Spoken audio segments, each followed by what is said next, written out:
I'm sure if you clicked on this video, you know all of the current drama that has been happening in the YouTube community as of late. And I feel like it wouldn't be a year without a scandal or some type of drama happening. But the one that we're in right now kind of stems from a lot of social change going on. And honestly, it's had me wondering and contemplating what's going to happen to certain aspects of our society that will undergo a change. For instance,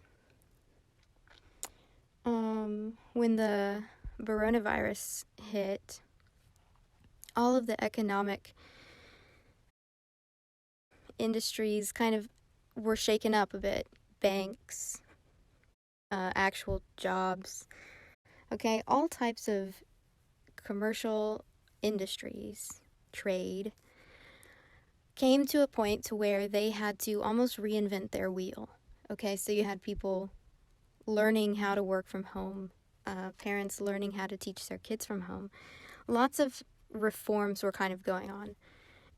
And I'm a child of the late 90s, so I remember growing up and not seeing a lot of ads for online school. Personally, online school in high school at least sounds kind of fun to me. I mean, I don't know, I didn't have the greatest experience, but, I'm on YouTube, so kind of seems like everyone is like that, right? But anyway, so I feel like online school in high school kind of would have been fun, but whatever. I would never know. But now I see all of these ads for online school, and you can be anywhere and take them. You don't have to be in a district or a zone or even a 45-minute radius. You could be all the way across the country and take these online schools. So I think it's very interesting how all of these different industries are adapting and adjusting to the currents that are sweeping through everyday society right now in July of 2020. And lately, this big social movement that's happening I'm hoping that it will be the last little hurdle to jump. And I come from a place of American history and trying to really use that to my greatest benefit when I talk about things. And so I can look back on the past and think about the mistakes or the really good things that came out of those mistakes, and also incorporate that into the positive moment that we are in now. And I feel like a lot of people who are kind of radicalized or who are maybe a little young choose to speak radically because they're very reactionary to the things that have happened in the past. Which is a little strange because you're supposed to be taught that what happens in the past is in the past. It's only what you make of the future now that's important. And I'm not talking about systems or things that need to be changed. I'm only talking about the attitude associated with those things. And instead of implementing change, people go on Twitter or they try to find certain things about certain people that they can exploit and try to make them into a bad person. Now, that isn't to say that these people aren't bad people, because if they don't change, just like if we still had all of the terrible things that happened that really scarred people for generations, if that were still happening now, then that's what I'm talking about. But that's not happening now.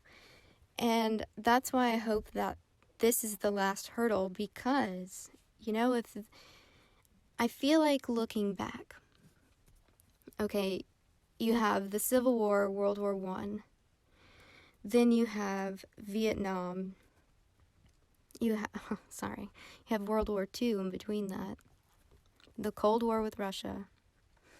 You have all of these terrible things that finally ended in the 90s.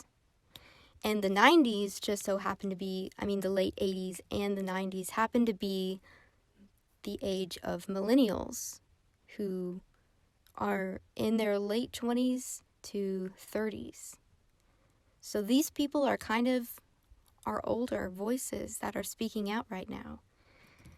And the people under them really listen to them because they're the most similar, right? Like, you probably think that people born at the latest 1970s are kind of lame, right? They're kind of old school. Okay, you're Gen X, the forgotten generation, as they call it. And so, looking at those people, they came from all of these traumas and all of these terrible things. And even the millennials born went through similar things, but a little less. And that's why I think this hurdle is the last one. Because hopefully this is the last little bit to go in terms of social change, social justice. All of that stuff, in the 1960s, how rampant it was. And people are constantly saying that I remember from 2016 when I graduated, people were saying that it was the 60s movement all over again. It was just starting up. And now it's really at a point to where it's really heightened. But instead of trying to incorporate the past to learn in the present, I think that there's a lot more blame being put rather than learning. And when you spend so long pointing the finger at somebody, you forget what your cause is. And so I know you're probably wondering, well, how does this relate to Shane Dawson and cancel culture or whatever? Okay, well, I'll tell you. Because that is what cancel culture is. Cancel culture is searching and finding something from the past to try to get people to turn on you and make you realize you are a bad person. They think you are a bad person, and they want you to feel that too. It's kind of like if someone tells you, okay, well, you're going to make me kill myself. Obviously people don't say that. They usually say, okay, well, I'm going to kill myself then. Like, okay, then it's your fault if I kill myself. And, like, how messed up is that, right? Like, how messed up is that? That you give another person so much power to control your own life just so you can be manipulative and cruel to them. That doesn't sound like a very nice social movement. That sounds like a very bad, a very toxic, a very mean one that personally I don't want to be a part of. And I feel like it's a lot of why I feel so old. Like, I'm not old, but I swear I don't understand people that are near my age. Because they're just so childlike. And, maybe it's because our generation has never had to experience. Yeah, we've had the Iraq Wars. We had 9/11. I did. Probably most of the people listening didn't. But they've never experienced a tragedy so bad and so devastating, or an experience where they have to grow up. They have to go to war. They're drafted, and they have to learn how to fight for their life, for survival, and for your country. Now, I'm not calling these people wimps. I kind of am, but it's just because, you don't have to go fight a war to be a badass. And being a badass can mean more than guns and muscles. Most of the time, really badass people know how to speak their mind intelligently.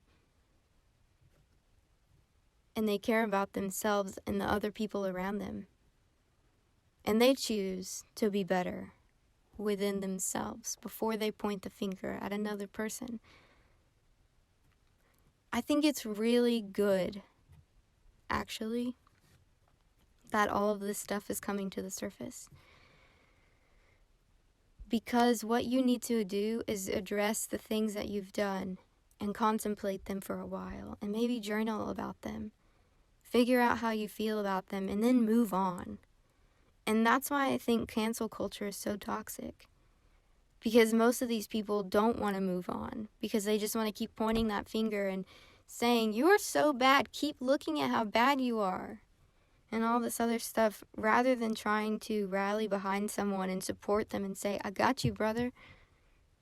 Maybe you did some bad things, but I've got your back and you can get through them." I don't know. Like, I feel like that's just what a loving person does.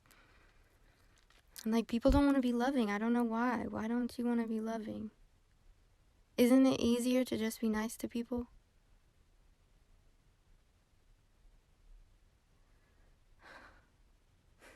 That's the same type of naive mentality that sometimes gets me in trouble. Which is why it's good to make bad decisions. Because when you scrape your knees, you learn something from it. And if you go through life living in a bubble, then you're never going to have any of the experience that really shapes your character.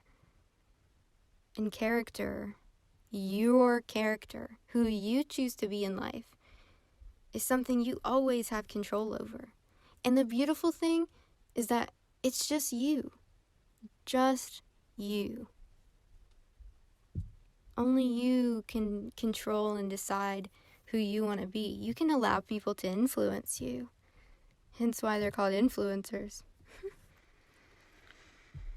But, I mean, come on. Isn't it more fun to create your own character? Isn't that why we love new and exciting ones? And why people like Jeffree Star are so intriguing? And I'm not... like, I think it's stupid to be on any side. I'm not a side person. I'm like a neutral person because I don't like getting caught up in extremes. Because I find that it robs my emotional state. And it sucks all of the energy out of me. And I just rather would not do that. I can get into some real controversial things just because I am open about things. Unless I let my emotional side take over and I can't be objective anymore. And that's the issue. We're creating such an emotional society where it relies on it. And at a point, it starts being bad because you don't know how to just draw the line. Anyway, if you made it this far, thanks for watching. And I'm definitely going to make more videos probably relating to this topic or something similar. So, stay tuned.